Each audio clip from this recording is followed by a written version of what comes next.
بسم الله الرحمن الرحيم نحمده ونصلي ونسلم على رسوله الكريم وعلى آله الطيبين وأصحابه الطاهرين أما بعد.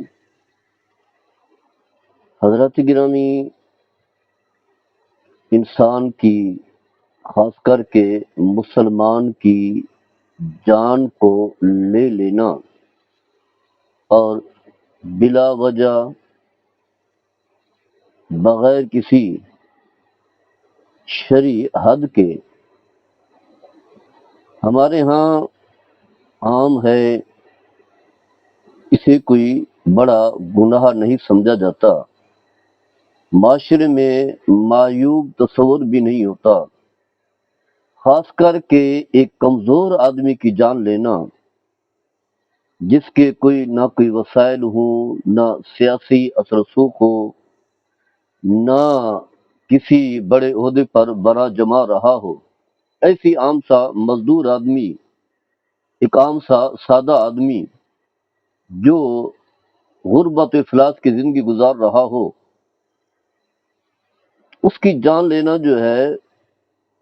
معمولی سمجھا جاتا ہے. یعنی یوں سمجھ لے، یہ چند دن پہلے جو واقعہ ہوا راونڈ کے قریب کہ دو بھائی جو ہے فروٹ لیتے ہیں، کیلے لیتے ہیں، اور معمولی سی رقم پر بحث ہوتی ہے. کوئی 30 روپے ہے، کوئی زیادہ نہیں ہے، 30 روپے تو کچھ بھی نہیں ہے. تو کیلا بیچنے والا اور جو خریدار ہے، دونوں بھائی، دونوں کے درمیان کسی بات پر جھگڑا ہوتا ہے. ہمارے ہاں جوان بھی تو چھوٹی چھوٹی باتوں پر گالی گلوچ پر اتر آتے ہیں، تو شاید انہوں نے کچھ برا بھلا کہا، گالی گلوچ کی، تو جو ریڑھی کا مالک تھا، جو فروٹ بیچ رہا تھا،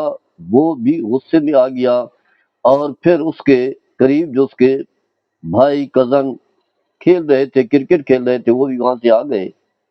تو انہوں نے مل کر ان دو بھائیوں کو قتل کر دیا. اب یہ دیکھیں، 30 روپے ہے تو معمولی سی رقم ہے، لیکن انہیں اتنا غصہ آیا گالی گلوچ کی وجہ سے، برا بھلا کہنے کی وجہ سے، کہ دو آدمیوں کی جان لے لی. پھر جو دوسرے فریق تھے جنہوں نے ان دو بھائیوں کی جان لے لی، وہ بھی واضح ہے مزدور تھے، غریب آدمی تھے. تو سی سی ڈی والوں نے ان دونوں کو بھی قتل کر دیا. گویا کہ 30 روپے کے عوض معمولی سی رقم جو روزانہ ایک بچہ بھی لینے کے لیے تیار نہیں ہوتا جب اسکول کے لیے جاتا ہے، تو 30 روپے کے عوض 4 جانیں جو ہے وہ چلی گئی ہیں. تو اس طرح کے واقعات جو ہے یہاں عام ہوتے ہیں. ایک تو لوگوں کی جان جو ہے بے وقت بنا دی گئی ہے، قتل کرنا جو ہے ایک معمولی سا کام سمجھا گیا ہے، کیونکہ وہ قاتل سمجھتا ہے کہ میں نے قتل تو کر لیا ہے، کچھ بھی نہیں ہوگا، عدالتیں آرام سے وہاں سے ضمانت ہو جائے گی. قاتل جو خاص کر بڑے قاتل ہوتے ہیں، ان کا بڑا اثر و رسوخ ہوتا ہے، وہ وکلاء اس کے ساتھ ملے ہوتے ہیں، جج ملے ہوتے ہیں، پورا ایک مافیا ہے. تو وہ سمجھتے ہیں کہ کچھ بھی نہیں ہوگا، 1 سال 2 سال، بلکہ اس سے کم و بیش جو ہے بعد میں ضمانت ہو جائے گی. ہاں کوئی بڑا آدمی ہے تو اسے قتل کرتے ہوئے جو ہے گھبراتے ہیں، کوئی سیاسی اثر و رسوخ والا ہے یا کسی بڑے عہدے پر برا جما رہا یا اب بھی ہے، تو اس کے اپنے تعلقات ہوتے ہیں، جج بھی انہیں سپورٹ دیتے ہیں، اسی طرح باقی ادارے بھی انہیں سپورٹ دیتے ہیں. اور پھر سوشل میڈیا پر جو اسی طرح جو باقی میڈیا ہے ان پر خبریں چلتی ہیں، تو پھر ان کی حیثیت جو ہے وہ بڑھ جاتی ہے. پہلے بھی حیثیت ہوتی ہے، وہ قط اور بڑھ جاتی ہے، پھر ادارے جو ہے ایکٹیو ہو جاتے ہیں. ورنہ عام آدمی کو قتل کرنا تو کچھ بھی نہیں ہے، ایسی ہے جیسے آپ بیٹھے بیٹھے جو ہے کسی مکھی کو مار دیتے ہیں، مچھر کو مار دیتے ہیں ہمارے ہاں. تو لوگ عام طور پر یہی سمجھتے ہیں کہ عدالتوں سے رہائی مل گئی تو بس ٹھیک ہو گیا. انہیں یہ احساس نہیں ہے کہ ایک بڑی عدالت ہے، وہ ہے اللہ کی عدالت. اور آپ نے جس انسان کو قتل کیا ہے، تمہارے ہاں تو شاید اس کی وقت نہ ہو، تمہاری اپنے ایک منفی سوچ ہے. ویسی تو ہر انسان جو ہے وقت والا ہے، تمہارے ہاں چاہے وقت نہ بھی ہو،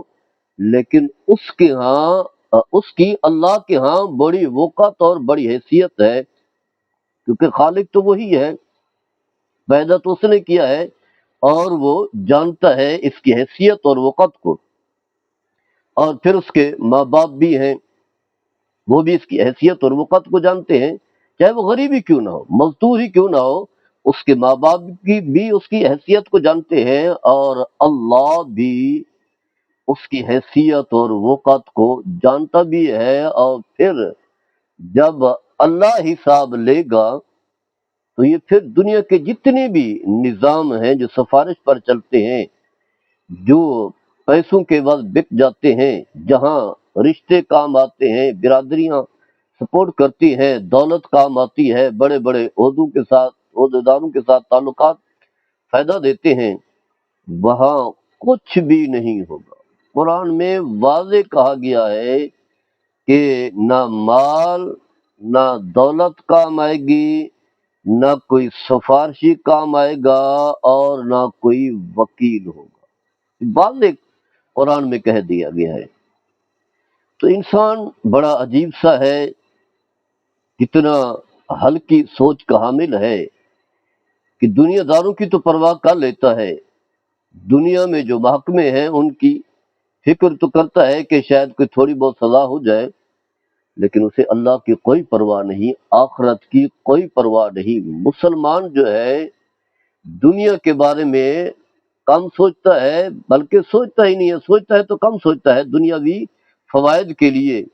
دنیاوی مقاصد کے لیے، دنیاوی حیثیت اور وقت کے حوالے سے کم سوچتا ہے۔ اس کے سامنے منظر ہوتا ہے تو وہ آخرت کا منظر ہوتا ہے، کہ آخرت کے بارے میں وہ سوچتا ہے کہ کوئی ندامت نہ ہو، کوئی شرمندگی نہ ہو، کوئی حزن و ملال نہ ہو، اور کوئی حساب و کتاب نہ ہو۔ دنیا میں تو انسان تکلیف میں، پریشانی میں، خوشی میں، حزن و ملال میں زندگی گزر جاتی ہے۔ کتنی عمر ہے، کتنی زندگی ہے، 50 سال، 60 سال، 70 سال یا اس سے کم و بیش، لیکن ایک نہ ایک دن انسان نے اس دنیا سے چلے جانا ہے۔ اس کے بعد جو ہے پھر جو دنیا اللہ کے حکم کے مطابق انسان گزارتا ہے اور دنیا کو مقصد حیات نہیں سمجھتا، تو اسے موت آتے وقت بھی کوئی ندامت نہیں ہوتی۔ پھر قبر تو ویسے ہی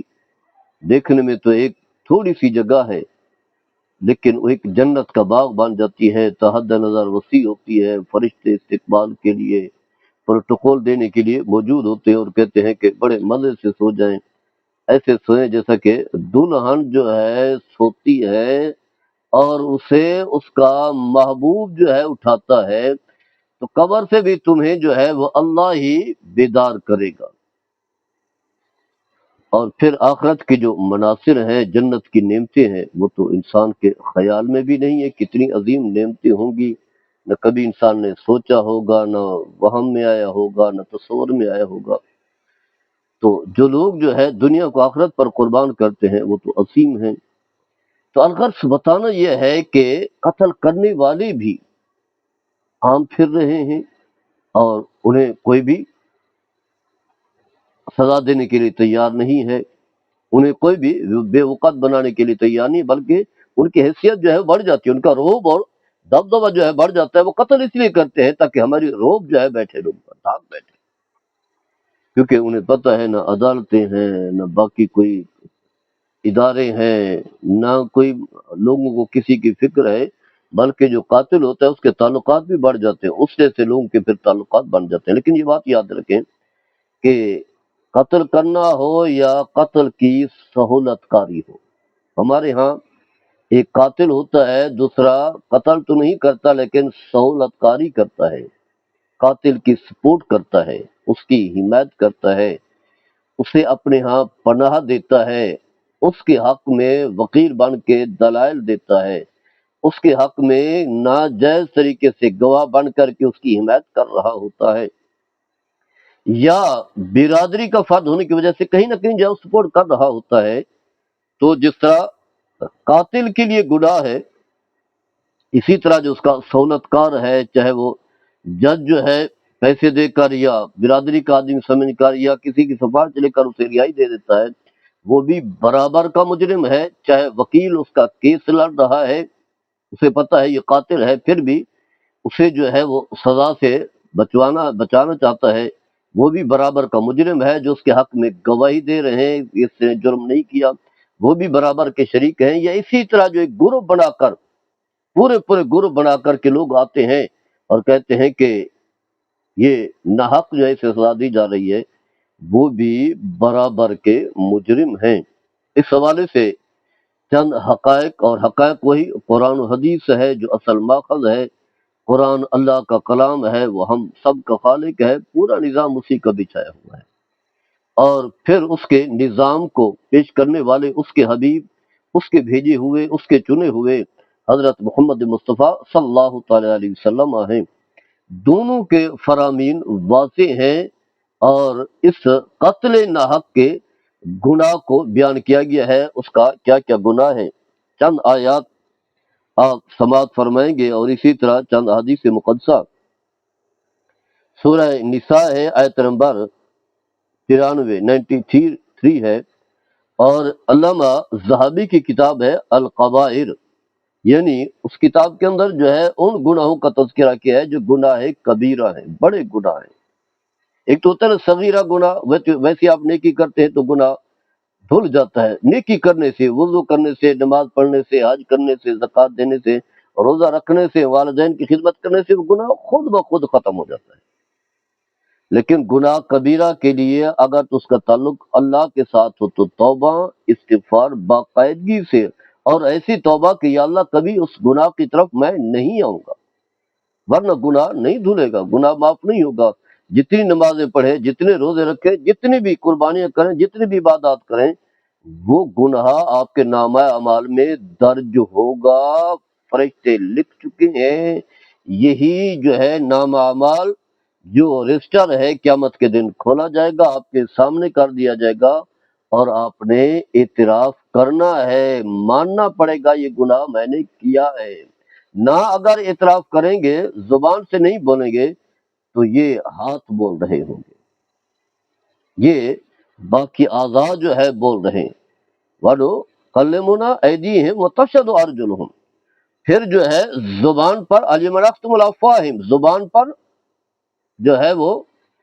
مہر لگا دی جائے گی، زبان کی تالہ بندی ہو جائے گی، ہاتھ بولیں گے،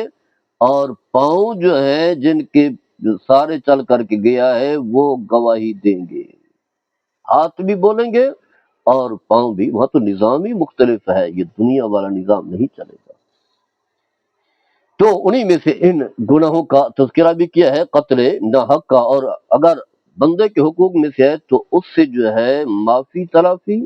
وہ معاف کرے گا تو گناہ معاف ہوگا، ورنہ جتنی بھی توبہ کریں، دن کو کریں، رات کو کریں، تہجد کے وقت اٹھیں، قرآن پڑھ کر کے کریں، چاہے وہ طواف بیت اللہ کرنے کے وقت جو ہے اس وقت جو ہے توبہ کریں، کچھ بھی نہیں ہوگا،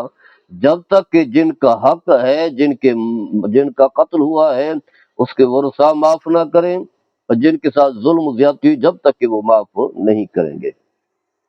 تو اللہ تبارک و تعالیٰ ارشاد فرماتا ہے، وَمَن يَقْتُلْ مُؤْمِنًا مُتَعَمِّدًا فَجَزَاؤُهُ جَهَنَّمُ خَالِدًا فِيهَا وَغَضِبَ اللَّهُ عَلَيْهِ وَلَعَنَهُ وَأَعَدَّ لَهُ عَذَابًا عَظِيمًا۔ فرمایا کہ جو شخص کسی بھی مومن و مسلمان کو جان بوجھ کر قتل کرتا ہے، غلطی سے نہیں، خطا سے نہیں، جان بوجھ کر بے ارادہ قتل کر ڈالے، تو فرمایا اس کی سزا دوزخ ہے۔ یعنی دنیا میں سزا تو خیر الگ ہے، قتل کے بدلے میں قتل ہے، لیکن اگر یہاں سے بچ بھی جاتا ہے تو پھر اگلی سزا ہے، سزا دوزخ ہے، ہمیشہ ہمیشہ اس میں رہنا ہوگا، اور اس پر اللہ تعالیٰ غضبناک بھی ہوں گے۔ اللہ غضب، یعنی دوزخ کی آگ میں بھی جلا، اللہ بھی غضبناک ہوا، اللہ بھی ناراض ہوا جو خالق ہے،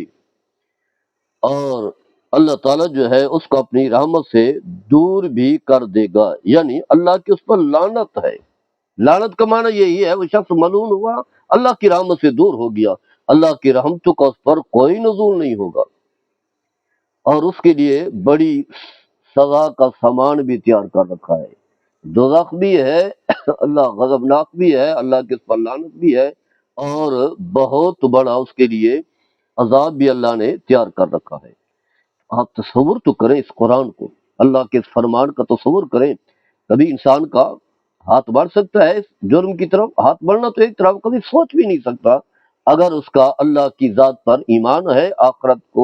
آخرت پر ایمان رکھتا ہے اور جزا و سزا کو مانتا ہے، ماننا پڑے گا،